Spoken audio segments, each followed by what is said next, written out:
Hi, I'm Sophie and welcome to my world. Today I have a few tips for you about making paracord bracelets. Now, if you haven't already checked it out, go to my YouTube website and check out paracord bracelets. And I'll tell you how to make all the knots and how to do everything. But what I wanted to give you was a couple tips on making the paracord experience a little bit easier. Because since I made that video, I've done a lot of workshops with a lot of kids and I've learned a lot of things. Number one, how to make the measuring easier. I know that numbers get a little confusing sometimes, so I've learned an easier way of measuring your paracord. So what you want to do is you take your paracord for your first paracord, the one that you're going to tie to, take it, hold it at your thumb, wrap it around, whoops, let me do it this side.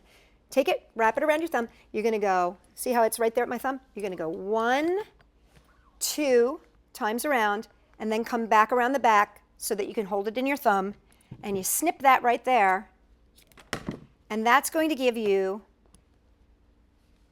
the cord that you're going to tie to. Then to make the tying cord, the cord that you're going to be making your woven pattern on, then all you got to do is take this and measure it twice. So you're going to go once and twice. See that? And that will be the cord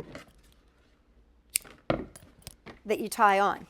So put it here, wrap it around twice, bring it around to the back, snip, then take this one and do 2 lengths, and that will give you your tying cord. Okay, now another tip.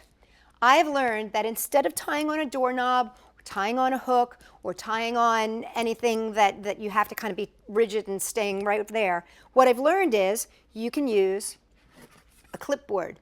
It's much more portable, and actually, to tell you the truth, it's much easier because you can keep it right in your lap. So what you want to do when you do this is fold your tying cord in half like that. Take your thumb and measure with your thumb right up to that first joint. And then you're going to stick that part underneath your clipboard, just like that. So now you're ready to tie your knot. And then what you're going to do for your other cord, and I love this. Here's a nifty little thing that I learned. When you tuck this under, to make sure that you end up with the exact amount,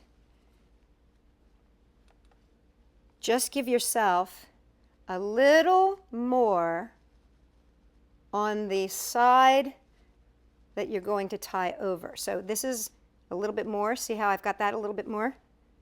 I'm going to wrap it around and tie my knot. And then when I tie my knot, they'll be even at the end, or close to even, like that.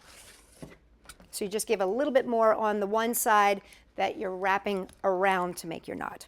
Okay, then the other thing that I wanted to teach you is when you are all done, instead of using something like a click glider like this that could be a little dangerous, what I've learned is the best thing to do is trim these and use a birthday candle. So what I do is light my birthday candle,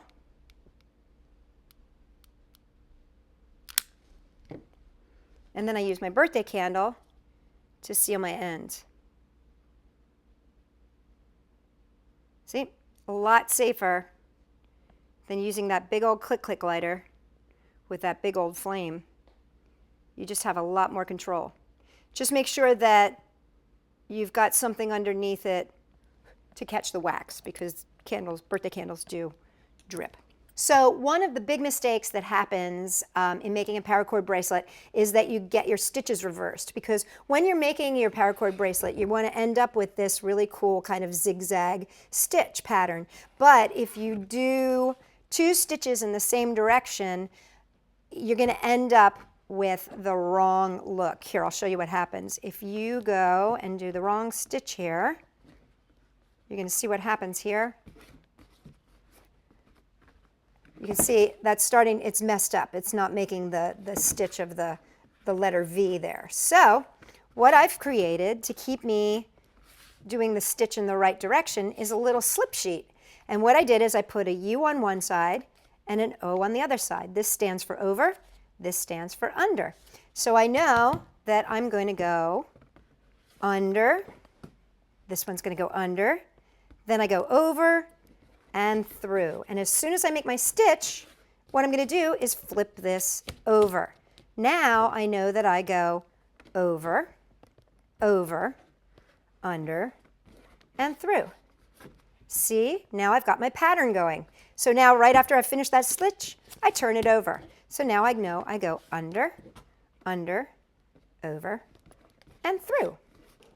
And that's kind of this little rhyme that I put in my head, which is over, over, under, and through. Flip it over.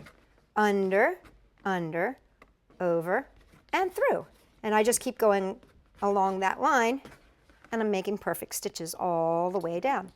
Each time I finish, I just make sure that I flip it over to the right side. Now what's great about this is I can actually walk away from my project because somebody needs me. I can walk away from my project. When I come back, I know exactly where I am. Up, I'm at over, over, over, under, and through. And there you have it. Some quick tips on paracord bracelet making. Just remember, for more tips that aren't going to leave you tied up in knots, come and check us out at Sophie-World.com.